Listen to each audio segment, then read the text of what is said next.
Hello friends, today Shashtika சமையல் என்ன பார்க்க போறோம்னா ஒரு சூப்பரான சிம்பிளா பண்ணக்கூடிய ஒரு கத்திரிக்காய் பஜ்ஜி தாங்க பண்ண போறோம். பாருங்க, இது மாதிரி டேஸ்டா எப்படி பண்ணலான்னு வாங்க வீடியோக்குள்ள போய் பார்க்கலாம். பாருங்க எவ்வளவு சூப்பரா அருமையா வந்திருக்குன்னு. இதை வந்து தேங்காய் சட்னி இது கூட வச்சு சாப்பிட போது டேஸ்ட் வந்து அல்டிமேட்டா இருக்கும் ஃப்ரெண்ட்ஸ். வாங்க எப்படி பண்ணலான்னு பார்க்கலாம். வீடியோக்குள்ள போறதுக்கு முன்னாடி மறக்காம நம்ம சேனலை சப்ஸ்கிரைப் பண்ணி வச்சுக்கோங்க. அப்பதான் நான் போடுற வீடியோஸ் உங்களுக்கு நோட்டிபிகேஷனா வரும். மறக்காம பக்கத்துல இருக்க பெல் ஐகானை கிளிக் பண்ணுங்க ஃப்ரெண்ட்ஸ். வாங்க வீடியோக்குள்ள போலாம்.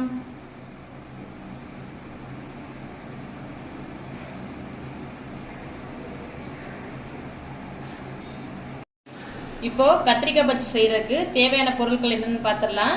அதுக்கு ஒரு நீட்ட சைஸ் கத்திரிக்காய் எடுத்து வச்சிருக்கேன். இது கூடவே ஒரு கப் வந்து கடலை மாவு எடுத்து வச்சிருக்கேன். கொஞ்சமா அரிசி மாவு எடுத்து வச்சிருக்கேன். இது கூடவே காரத்துக்கு அந்த மாதிரி சில்லி பவுடர் எடுத்து வச்சிருக்கேன். கொஞ்சமா பெருங்காயத்தூள் எடுத்து வச்சிருக்கேன். வாங்க எப்படி பண்ணலான்னு பார்க்கலாம். இப்போ பாருங்க ஃப்ரெண்ட்ஸ், கத்திரிக்காயை வந்து இந்த ஸ்லைஸா நம்ம கட் பண்ணி எடுத்துக்கலாம். பாருங்க, இது மாதிரி ரொம்ப கதுப்பா இல்லாம இது மாதிரி நான் லைட்டா கட் பண்ணி எடுத்துக்கோங்க. இது மாதிரி நான் எல்லாம் கட் பண்ணி எடுத்து வச்சிருக்கேன்.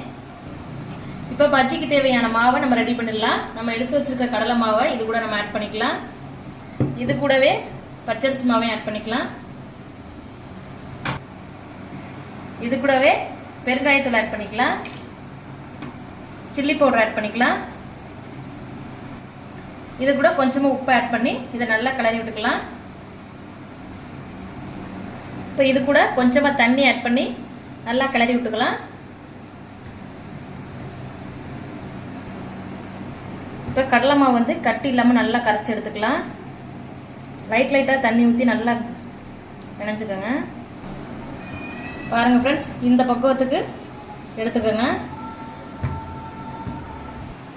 இப்போ கடாயை சூடு பண்ணிட்டோம். இதுக்கு போதுமான அளவு எண்ணெய் ஊற்றிக்கலாம்.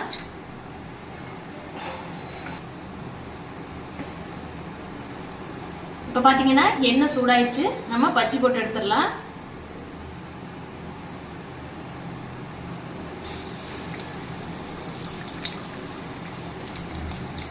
பாருங்க ஃப்ரெண்ட்ஸ், இப்போ வந்து பஜ்ஜியை வந்து ரெண்டு பக்கமும் நம்ம திருப்பி விட்டுக்கலாம். அடுப்பை லோ ஃப்ளேம்லேயே வச்சு வேக விடுங்க.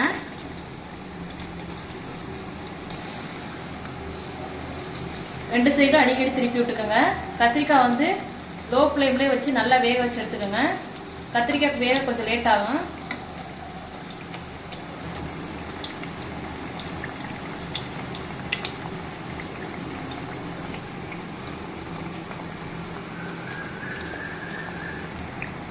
பாருங்க ஃப்ரெண்ட்ஸ், பஜ்ஜி நல்லா வெந்து வந்துருச்சு. கத்திரிக்காய் பஜ்ஜி நமக்கு ரெடி ஆயிடுச்சு ஃப்ரெண்ட்ஸ். பாருங்க எவ்வளவு சூப்பரா வந்துருச்சுன்னு. பாருங்க எவ்வளவு சூப்பரா வந்திருக்குன்னு. இதே மாதிரி மீதி உள்ள நறுக்கி வச்சிருக்கிறதையும் நம்ம பஜ்ஜி போட்டு எடுத்துக்கலாம்.